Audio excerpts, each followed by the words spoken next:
दोस्तों जय भीम नमो बुद्धाय। आप देख रहे हैं लकी कोहिनूर चैनल और लकी कोहिनूर चैनल में आज आपको बताया जाएगा कि अमरावती जो कि महाराष्ट्र में पड़ता है, यहाँ पर चुनावी जनसभा या बहुत ही भारी एक महासमागम जो कि चंद्रशेखर आजाद रावण के विचारों को सुनने के लिए वहां पर इतना जत्था जुड़ गया ताकि आप देखेंगे और उनको सुनेंगे तो आप भी चंद्रशेखर आजाद रावण के दीवाना हो जाएंगे। तो ये न्यूज जो कवर कर रहे हैं BM न्यूज नेटवर्क का बहुत बड़ा शुक्रिया है, ताकि इसको लाइव किया है और जनता तक पहुंचाने का काम किया है, क्योंकि सोशल मीडिया प्लेटफॉर्म ही सच्ची मीडिया है। ताकि हर खबर से आप रूबरू होने के लिए आप लकी कोहिनूर चैनल से जुड़े हुए हैं और मैं आपको हर खबर दिखाने के लिए इस चैनल को अभी सब्सक्राइब कर लीजिएगा, ताकि सोशल मीडिया पर आपको बहुजन मूवमेंट की और भारत के मूल निवासियों की हर एक खबर को दिखाया जाता है। तो चाहे BM न्यूज हो या फिर ब्रिक न्यूज के माध्यम से, न्यूज ब्रिक के नाम माध्यम से भी आपको सुमित चौहान के माध्यम से आपको दिखाया जाता हो। तो इसी तरीके से आज भारत के अंदर उभरते हुए एक चंद्रशेखर आजाद रावण जो नगीना से सांसद है, उनको सुनने के बाद में आपको खुद को भी लगेगा कि वास्तव में देश के हित के लिए और हर एक इंसान जो मजलूम है, जो कहने का मतलब गरीब है, हर उस तबके से आता हो जो धरातल से जुड़ा हुआ है, उनकी हर एक पीड़ा को या उसके मान सम्मान की लड़ाई को संसद में पुरजोर तरीके से लड़ते हैं। तो चलते हैं उनको लाइव सुन लेते हैं। और सौजन्य BM न्यूज नेटवर्क के माध्यम से आपको ये पूरा कवरेज दिखाया जा रहा है, तो आप एक बार देखिए और ज्यादा से ज्यादा इस वीडियो को कैरी फॉरवर्ड कीजिएगा, ताकि देश की जनता जागरूक हो सके और अपने वोट के अधिकार को समझ सके। तो चलते हैं और इस वीडियो को सुनते हैं। इतनी बड़ी सभा इन लोगों ने कराई थी, मेरा दिल खुश हो गया उस सभा को देख के। और वो सभा तब हुई जब 2 दिन भारतीय जनता पार्टी की सरकार ने मुझे मुंबई में होटल अरेस्ट रखा, क्योंकि मैं चैत्य भूमि जाना चाहता था और फिर हमारा कार्यक्रम भीमा कोरेगांव आने का था। तो सम्मानित साथियों, मैं आज उन महान विभूतियों को भी नमन करता हूं जिन्होंने देश निर्माण में बहुत बड़ा योगदान दिया। राष्ट्रपिता ज्योतिबा फूले, छत्रपति साहू जी महाराज, डॉक्टर बाबा साहब अम्बेडकर, मान्यवर साहब श्री काशीराम और डॉक्टर APJ अब्दुल कलाम साहब को भी मैं आज इस महत्वपूर्ण दिन याद करता हूं। मैं जब वहां से चला, मेरे मन में ये बात थी कि जल्दी से जल्दी ये रोड शो खत्म करके, सभा करके हम लोग अचलपुर चले जाएं।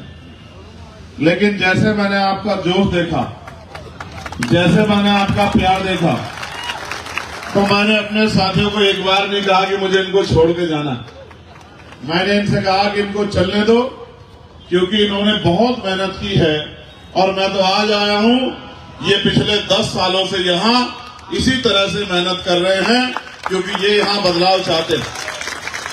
आपके लोकप्रिय प्रत्याशी भाई अलीम पटेल साहब, इस मंच पर बैठे हमारी पार्टी के जिम्मेदार शख्सियत, जिले की टीम, प्रदेश की टीम, प्रभारी जी भाई मनीष साहब, भाई थोराट जी, आप मुझसे बहुत कुछ सुनना चाहते हो, लेकिन मैं आपसे बस एक सवाल पूछना चाहता हूं। भारत में लोकतंत्र है और लोकतंत्र में अगर हम अपनी गुलामी की बेड़ियां नहीं काट सकते हैं, तो हमें दूसरे को ये कहना कि उसकी वजह से हमारी ये हालात है, ये सही नहीं है। क्योंकि अगर ये आजादी से पहला देश होता तो मैं ये मान लेता कि राजशाही है, जिनके पास, जिनके घरों में राजा महाराजा हैं, वही लोग शासन सत्ता में आ सकते हैं, वही लोग आगे बढ़ सकते हैं, तो मैं इस बात को मान लेता। लेकिन क्योंकि इस देश में लोकशाही है और बाबा साहब अम्बेडकर ने अपने 4 बच्चों का बलिदान देकर हमें वोट की ताकत दी है, और ये वोट हमारा हथियार है, ये वोट हमारी ताकत है, ये वोट हमारी शक्ति है, और हम इस वोट के आधार पर बड़े से बड़े ताकतवर व्यक्ति को जमीन पर पटक सकते हैं और अपने भाई को विधानसभा में भेज सकते हैं। ये वोट हमारी है, ये वोट हमारी है, हमारे हिस्से की है, और ये वोट हमारी उंगली में है। पहले आप देखो, राजतंत्र में जब राज बदलता था, तलवारें चलती थी, भाले चलते थे, बंदूकें चलती थी, तोप चलती थी, हजारों लोग मरते थे, तब जाके राज बदलता था। अब तो आपकी उंगली में इतनी शक्ति है, जिस बटन को आप दबा दोगे और बहुसंख्यक रूप से दबा दोगे, वही बटन वाला जीत जाएगा। और मैं लिख के कहता हूं, अगर आपके साथियों ने अलीम भाई अगले 4 दिन मुजाहिद की तरह काम किया, दिन रात एक ही संघर्ष किया, और उनके मन में जो जज्बा आज है अगर वो कायम रहा, तो मैं बहुत जिम्मेदारी से कहता हूं कि आपके बटन वाला जो साथी मेरे बराबर में खड़ा है, जो पिछले 10 साल से यहां संघर्ष कर रहा है और उससे पहले देश की सेवा करके आया है, मेरा ये भाई विधानसभा में होगा। और जब मैंने आपका शानदार ये जमहूरियत का ये नजारा आज देखा, तो मैंने इनसे एक ही बात कही कि जब असेंबली में जाओगे तो कमजोरों, मजलूमों, गरीबों, नौजवानों, महिलाओं, मजदूरों के हक के लिए इतनी जोर से दहाड़ना कि तमाम जो कुर्सियों पर बैठे लोग हैं, गरीबों का हक छीन के इनकी कुर्सियां हिल जाए, इतनी जोर से आवाज लगाना, क्योंकि लोग सुनना चाहते हैं, लोग देखना चाहते हैं कि बहादुर लोग असेंबलियों में आए, बहादुर लोग पार्लियामेंट में आए, क्योंकि ऐसे लोग पार्लियामेंट असेंबली में है जो अपने और अपने परिवार तक सीमित है, जिनको जनता से कोई मतलब नहीं है। आप ये महसूस करके देखिए, अगर जनता वोट देके आपको ताकत देके भेजती है, तो सीबीआई, ईडी, इनकम टैक्स से डरने की जरूरत नहीं है।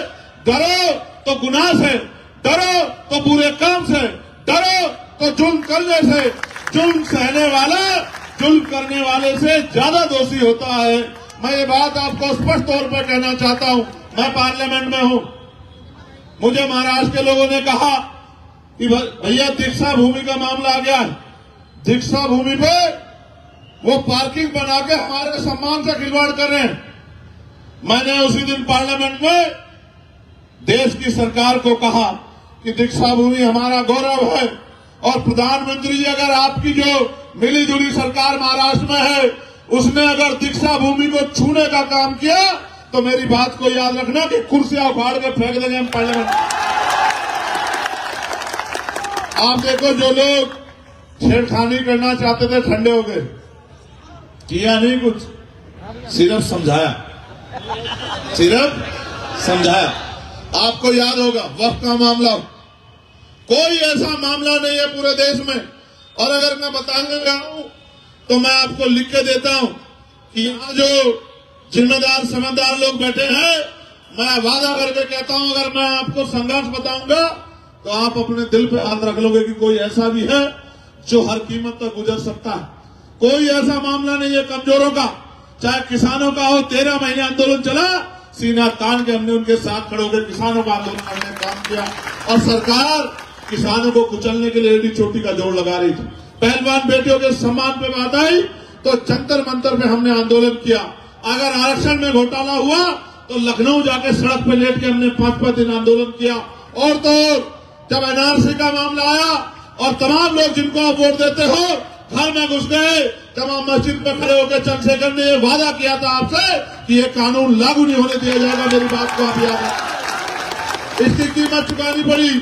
मैं जेल गया, 29 दिन तक जेल रहा, मैंने लाठियां खाई, 4-4 बार मुझे लाठियों से पीटा गया, मेरे पैरों के नखून खींच दिए गए, मेरे दांत तोड़ दिए गए, रीढ़ की हड्डी में गैप कर दिया गया।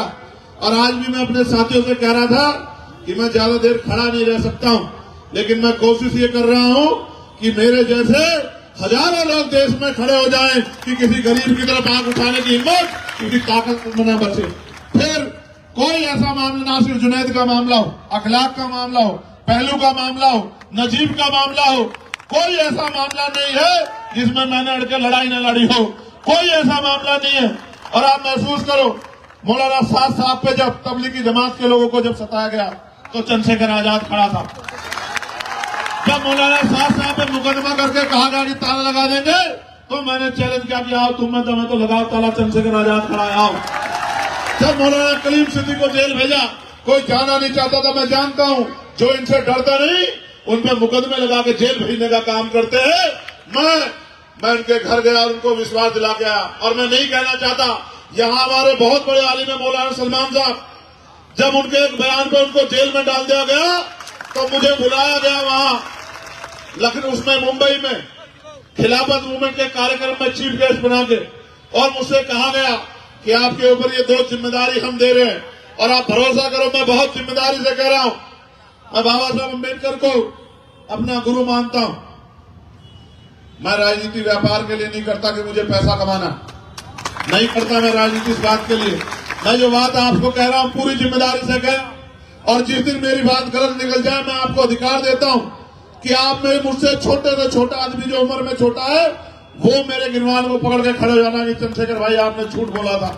जिस दिन मुझे खिलाफत मूवमेंट के कार्यक्रम में चीफ गेस्ट बना के बुलाया गया, क्योंकि वो एक कार्यक्रम है जहां से तहरीकें चली है जिसने जंग आजादी में बहुत बड़ा इनकलाब पैदा किया है, तो जब मुझे वहां बुलाया गया तो तमाम नेताओं के कुर्ते ढीले हो गए। इनको लगा कि अगर चंद्रशेखर के साथ ये कमजोर समाज खड़ा हो गया तो ये कमजोर नहीं रहेगा, क्योंकि नीले पटके वाले आखिरी दम तक लड़ते हैं और जब तक मंजिल को नहीं पाते तब तक रुकते नहीं है। उसी दिन से साजिशें होने लगी। मैं बहुत राजनीतिक आदमी नहीं, बस जबान वाला। जब जबान देता हूं तो जान देता हूं, जिसके साथ खड़ा हूं तो खड़ा हूं। आज कह रहा हूं अमरावती के लोगों, आपके पुल का मामला है और ये बाबा साहब अम्बेडकर का जो पार्क है इसका निर्माण कार्य बड़े लंबे समय से अधूरा है। मैं अपने भाई से कहना चाहता हूं, जिस दिन आवाम तुम्हें वोट की ताकत से असेंबली भेजने का काम करेगी, ये पुल जो गरीब जनता के लिए, मैंने उसको देखा। तुम्हें पता है तुम्हारा वोटर कौन है?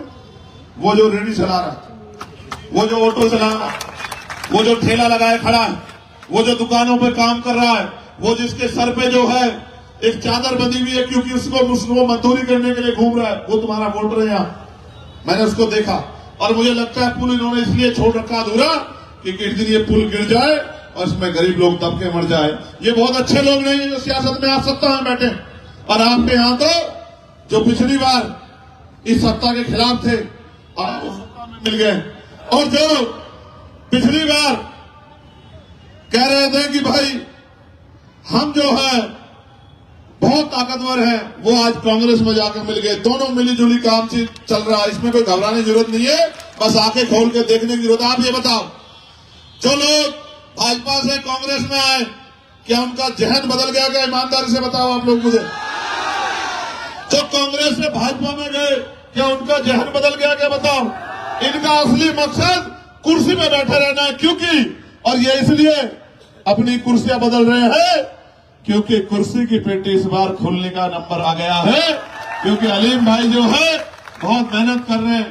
मैं आपको कहना चाहता हूं, ये आपको 2000 रुपए भी देंगे, ये आपको साड़ी कपड़ा भी देंगे, ये आपको मिठाई भी देंगे, ये आपको मीठी मीठी बातें भी करेंगे। और ये चुनाव आ गया है, ये आपकी बस्तियों में भी आएंगे, आपका हाथ ऐसे भी पकड़ेंगे, आपको गले भी लगाएंगे, आपका हाथ अपने सर में भी रखवाएंगे, आपको ताया चाचा बुआ बहन माँ सब बताएंगे। और जिस दिन चुनाव खत्म हो जाएगा आपको 5 साल आपकी बस्तियों में ये पैर रखने को ढूंढने को भी नहीं मिलेंगे। मेरी बात तो आप याद रखें। तो मैं आपसे कह रहा था कि आपको सब कुछ देंगे, या आपको 5 किलो अनाज भी देंगे, लेकिन आपके बच्चों को तालीम देने का काम नहीं करेंगे, क्योंकि अगर तालीम आपके बच्चों को मिलेगी तो फिर डॉक्टर बाबा साहब अम्बेडकर पैदा होंगे, फिर एपीजे अब्दुल कलाम साहब पैदा होंगे, फिर और चंद्रशेखर आजाद पैदा होंगे, और फिर कोई अलीम पटेल पैदा होगा। इसलिए ये आपको तालीम भी देना चाहते हैं। चाहते हैं कि आप रूखी सूखी खा के रहो। हमारे साथी यहाँ बैठे हैं, मैंने अभी पिछली सभा में दोहराया, 25 तारीख से पार्लियामेंट का सेशन आ रहा है। आपकी ये मांग आई थी मेरे पास कि बाहर रेजिमेंट के साथियों को जय भीम का नारा नहीं बोलने दिया जा रहा है। मैं आपको विश्वास दिला के कहता हूं कि जैसे पार्लियामेंट का सेशन चलेगा, आपकी इस मांग को मैं जोर शोर से उठाने का काम करूंगा और सरकार को झुका के आपकी जो है इस इच्छा को पूरा कराने का काम करूंगा। आप महसूस करके देखो, जब जब कमजोरों ने एकता बनाई है, इन्होंने साजिश की। और अभी सुनो ये क्या करेंगे, अभी सुनो ये मेरे भाई के खिलाफ झूठी सीधी अफवाह फैलाएंगे और ये कहेंगे उसके साथ मत जाना। मैं अब सुनो क्या कहेंगे, ये कहेंगे अलीम जीत भी गया तो क्या होगा, ये फलानी पार्टी के पास चला जाएगा। अलीम जीत भी गया क्या होगा, तो एक ही मेंबर है तो क्या कर लेगा। लेकिन आप बताओ, अभी मैं जब पार्लियामेंट में गया तो मेरे खिलाफ भी यही कहा गया कि चंद्रशेखर जीत जाएगा तो फलानी पार्टी के साथ जाके मंत्री बन जाएगा। मंत्रालय मेरे मकान के बाहर को घूम रहा था। मैंने कहा मैं बाबा साहब अम्बेडकर का सिपाही हूं, ऐसे मंत्रालय के ठोकर भी नहीं मारता, ऐसे मंत्रालय की जरूरत भी नहीं रखता। अगर मंत्रालय कभी आएगा तो उसमें बहुमत भी हमारा होगा और ताकत भी हमारे पास होगी और कलम भी हमारे हाथ में होगी और फिर हम बताएंगे कि किस तरह काम होता है। मैं ये बात आपको इसलिए बता रहा हूं, कल से अगर ये बात आपके बीच में न आए तो मुझे फिर कह देना मैं इतनी राजनीति तो सीख गया हूं। कल ये क्या कहेंगे, आज की आपकी ताकत से डर के कि अलीम जीत भी गया तो क्या होगा, ये तो फलानी पार्टी में चला जाएगा। लेकिन मैं आपसे कहता हूं, ये कहेंगे अकेला आदमी क्या करेगा। बताओ, पार्लियामेंट में चंद्रशेखर से ज्यादा कोई बोलता है क्या, बोलता है क्या कोई भी? 2 सेशन है और 10 डिबेट है। और मैं जिसको नहीं भी जानता, मैं भी गया ऑस्ट्रिया और इटली, हमारे गुरु वहां उनकी शहीदगी हुई थी, वहां नमन करने के लिए संकल्प लिया था मैंने। तो जब मैं वहां गया तो वहां बहुत सारी बहनें मिली, छोटी छोटी बच्चियां, बड़े बुजुर्ग लोग। अब मैंने सोचा यार ये मुझे कहां जानते हो। वो मुझसे मिलते ही कहती हम पार्लियामेंट पहले नहीं सुनते थे, जब से आप गए हो हम टीवी के आगे बैठे रहते हैं, कब हमारा भाई आके बोलेगा और जनता के हितों की बात करेगा। आप ये देखो, कोई ऐसा महकमा नहीं, कोई ऐसा इंसान नहीं, कोई ऐसा प्रदेश नहीं जिसकी आवाज उठाने का काम मैंने ना किया। और सिर्फ आवाज उठाने का काम नहीं, मैंने 29 अप्रैल को एक आवाज उठाई थी। असेंबली की पार्लियामेंट की ताकत सुनो। मैंने कहा 300-400 रुपए की मजदूरी में गरीबों का भला नहीं होता, महंगाई बढ़ रही है। 10 साल पहले जो आमदनी थी वो आमदनी जो की तो है, लेकिन पिछले 10 साल में महंगाई 4 गुना बढ़ गई है। आप इसको चेक कर सकते हो, जो सामान 10 रुपए का आता था आज 25, 30, 40 रुपए का आता है, इसको चेक कर सकते हो। तो मैंने कहा कि न्यूनतम मजदूरी कम से कम 700 रुपए होनी चाहिए। तो सरकार को न्यूनतम मजदूरी 783 रुपए करनी पड़ी। ये केंद्र सरकार ने न्यूनतम वेजेस पे जो है अपना ऑर्डर निकाल के किया। मैं आपको इसलिए कह रहा हूं, इस बार मुझे नहीं पता कि आजाद समाज पार्टी के और मेंबर जाएंगे नहीं जाएंगे, लेकिन मेरा ये भरोसा है कि जो शख्स मेरी बाजू में खड़ा है, ये मेरी मजबूत बाजू इस बार आपके आशीर्वाद सहयोग से असेंबली में जाने का काम करेगी। और उससे होगा क्या, ये सुनो, उससे होगा ये, जिन विषय को विषय नहीं समझा गया, जिन लोगों के लिए कभी बात नहीं की गई, जिन मुद्दों पर कभी चर्चा नहीं हुई, मेरा भाई उन मुद्दों को उठाने का काम करेगा। क्या, जैसे मैंने पार्लियामेंट में उठाया था कि अगर सरकारी शिक्षा अच्छी करना चाहते हो, देखो हमारे यहाँ एक नेता यहाँ घूम रहे हैं आपके यहाँ, हमारे यहाँ के, अभी वो नारा क्या लगाते हैं, अभी मैं उसको बार बार दोहराना भी नहीं चाहता, कटोगे तो बटोगे, ये नारा वो लगाते हैं यहाँ घूम घूम के। और आपको नहीं पता, ये नारा लगाने वाले हमारे वो उत्तर प्रदेश के नेताजी ने 27,000 स्कूल बंद करने का सरकारी उनकी तैयारी कर ली, उसका नोटिफिकेशन जारी कर दिया। अब ये बताओ, सरकारी स्कूल में किसका बच्चा पढ़ता है, गरीब का, अमीर का, मजदूर का, किसान का, या किसी उद्योगपति का? तो आप ये सोचो, अगर स्कूल बंद होगा तो किसके बच्चों का रास्ता बंद होगा? बिना शिक्षा के, बिना पढ़े लिखे हम 200-400 रुपए की हाथ की दस्तकारी मजदूरी तो कर सकते हैं, लेकिन जिंदगी में बहुत बड़ा बदलाव नहीं कर सकते। ना पढ़े होते ये क्या बन पाते लेफ्टिनेंट कमांडर? ना पढ़ा होता मैं तो क्या बन पाता एडवोकेट और मेंबर ऑफ पार्लियामेंट? अपनी बात को रख पाता? इसलिए कह रहा हूं।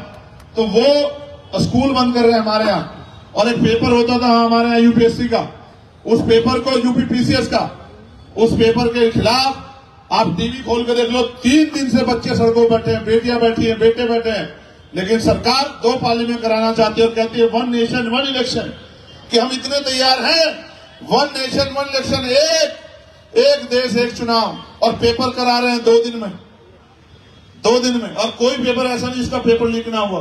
मैं सारी सरकारों को जानता हूं, कोई ऐसी सरकार नहीं, मैं देश की सारी सरकारों को स्टडी करता हूं, क्योंकि हमारे लोग पूरे देश में रहते हैं, कौन सी सरकार क्या कर रही है। मैं बुरा नहीं कह रहा हूं, मेरे साथियों, मेरी बात पे तर्क से अपने दिमाग में सोचना। हिमाचल में जो जुल्म हुआ ना, वो भी सेकुलर सरकारों में हुआ, मेरी बात को आप याद रखना। एक बार अपने फोन को खोल कर देखो हिमाचल में किस तरह का जुल्म मजलूमों पे हो रहा।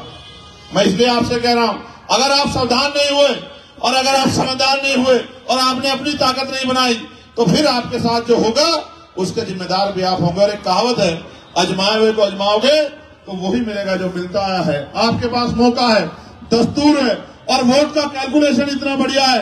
मैंने इनको कह दिया, अगर इनके साथियों ने अगले 4 दिन झंडा उठा के रखा और अपने अपने बूथ की जिम्मेदारी ले ली और बूथ पे वोटिंग परसेंटेज मैक्सिमम कराया और बूथ पे वोट का बिखराव नहीं होने दिया समझदारी से, और उसके बाद फॉर्म 17C लेके अगर अपने ईवीएम बंद करा के वो लोग आए और 3 दिन आपने ईवीएम की रखवाली कर दी, तो मैं चंद्रशेखर आजाद इस पार्क में खड़ा होकर कह रहा हूं, आपकी भावनाओं के साथ, आपके संकल्प के साथ, आपकी मेहनत के साथ, इनके लोकप्रिय चेहरे के साथ, कि 50% में अलीम पटेल रहेंगे, जितना वोट पड़ेगा और उसके 50% बाकी सब रहेंगे। मेरी बात को आप याद रखें। और ज्यादा से ज्यादा इस वीडियो को कैरी फॉरवर्ड कीजिएगा, ताकि देश की जनता जागरूक हो सके और अपने वोट के अधिकार को समझ सके। वीडियो देखने के लिए दोस्तों आपका शुक्रिया, धन्यवाद। जय भीम, नमो बुद्धाय।